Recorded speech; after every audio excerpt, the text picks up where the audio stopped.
Over the years, countless games have led us on some pretty epic quests. Wizards, dragons, bandits, dwarves, all that jazz.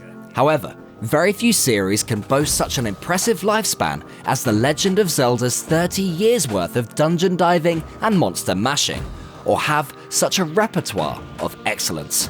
We're counting down some of our top 10 Zelda games of all time, so if you ever find yourself with a rainy weekend looming and you're looking to get stuck into some adventures, don't go alone. Take one of these. First off, this choice speaks volumes about the series as a whole. Nearly every iteration has been a landmark title and a key point in gaming history. We're going to go on this basis. If you've never played a Zelda game, which should you pick up and play as your introduction to the series? No doubt The Legend of Zelda is a hugely important game and a must-play for gamers in general.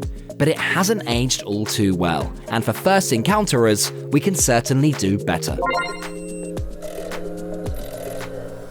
If we're looking to introduce players to the story, why not start at the very beginning, chronologically?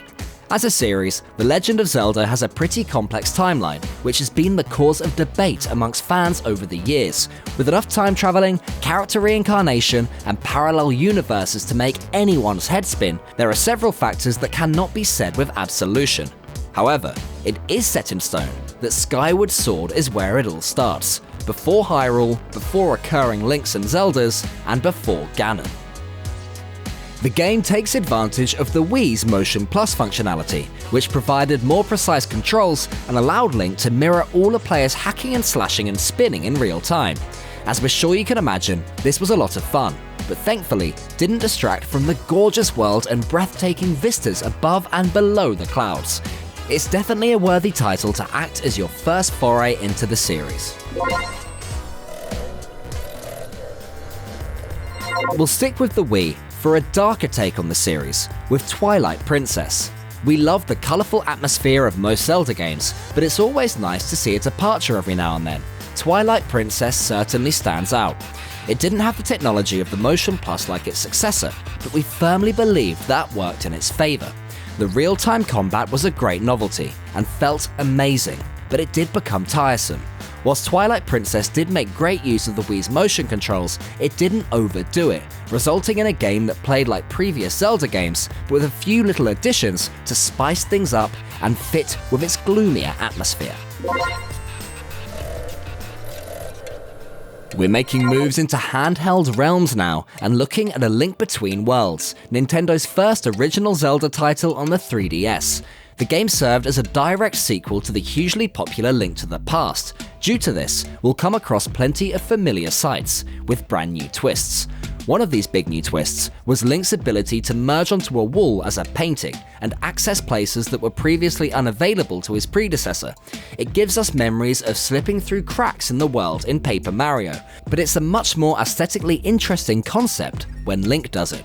The game also saw a return to more open progression and allowed players to tackle dungeons in the order they wanted, a refreshing change that came about from the grumbling of fans protesting against the string of very linear games previously. It's good to know the devs listen to their player base. Other companies should take notes.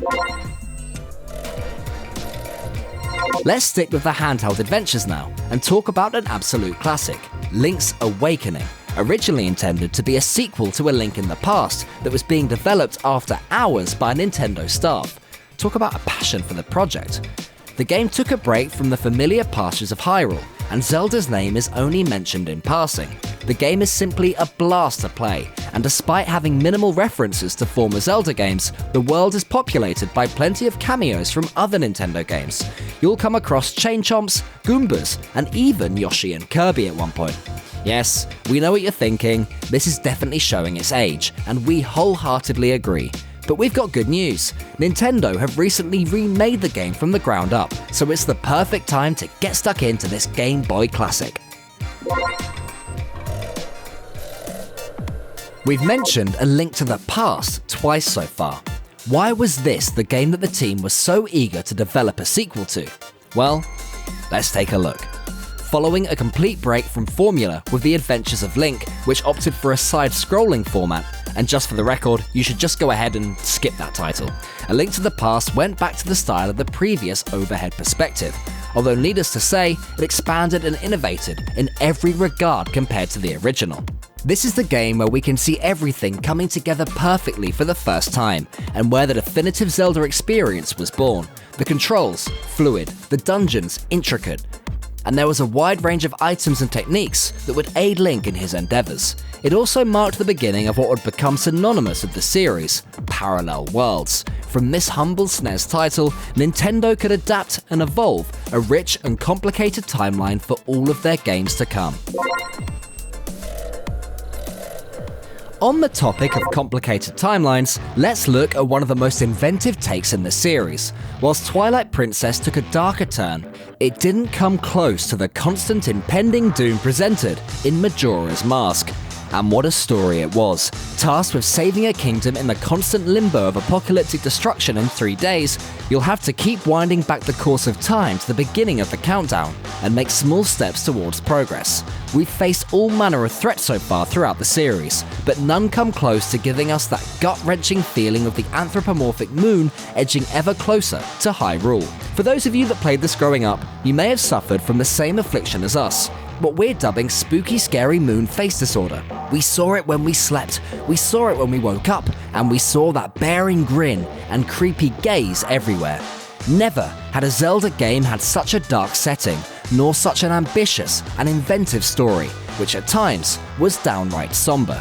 Truly, one of the most important games of all time.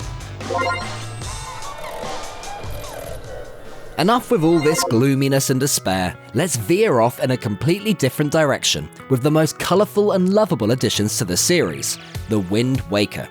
Looking at the former titles, Wind Waker is worlds apart, and to no surprise, this divided the fans. The cel-shaded graphics were far too cartoony for many, especially following up as the next console release after Majora's Mask. Because of this, initial sales were slower than its predecessors, but Wind Waker is the definition of a sleeper, and as word got out about just how unbelievable this game was, more and more fans overlooked the graphics and got stuck into its endlessly unique story. Just for the record, we love them. The cel shading still looks fantastic nearly 20 years later. Very few games can boast something like that. Whilst exploration was a key component to every Zelda game so far, Wind Waker pushed that to new extremes by giving you an entire sea to explore, with countless islands, treasures, and events to encounter in your roaming. For a one-of-a-kind Zelda experience, grab a copy of this game, get aboard the Red Lion, and watch the hours slip away as you traverse the oceans and enjoy an experience like no other in the series. We're down to our top 2, and we're fairly certain that you know what they are.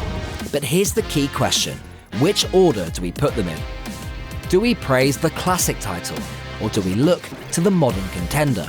With a few years to look back, were we getting swept away by Breath of the Wild's hype, or was it really good enough to claim the crown as the greatest ever Zelda game? Well, you'll find out right now as we announce our number 2 spot. And we truly never thought we'd say this. Our second best Zelda of all time is Ocarina of Time. Now stay with us here. We've got good reasoning and logic, and we assure you this was not an easy choice at all. Everything about the game was a showcase about just what gaming could be. It's not just a bit of action for a few hours, but a saga, a character-driven story in a world that feels alive, that you truly do care for.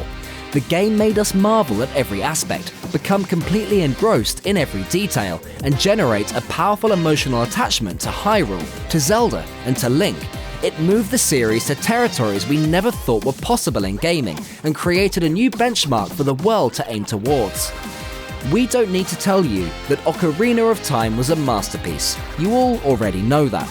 It pushed every boundary set by its predecessors and became something that's as close to flawless as we could ever imagine. For all of us, we assume that no other Zelda game would surpass its ambition, nor achieve just what it did.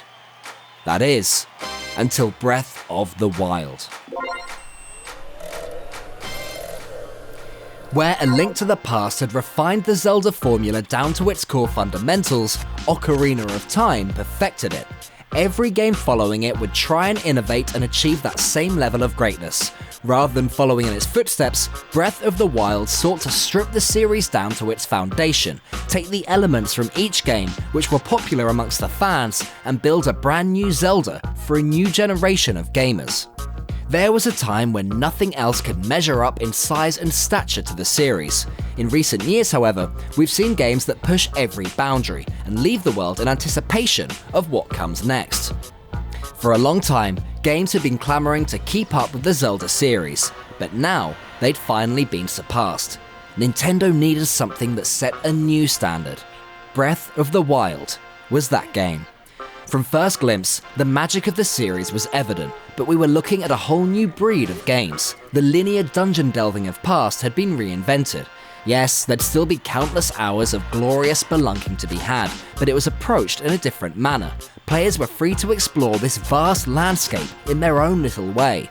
The freedom to play this title in your own unique manner sets it apart from the rest of the series, marking it as not just the best Zelda game, but a genuine contender for one of the greatest titles that the world has ever seen. With new technologies, we'll see that ambition translate to some great things, and because of this, we can safely say that we'll see another Zelda come by, which will be a strong contender to take the top spot from Breath of the Wild.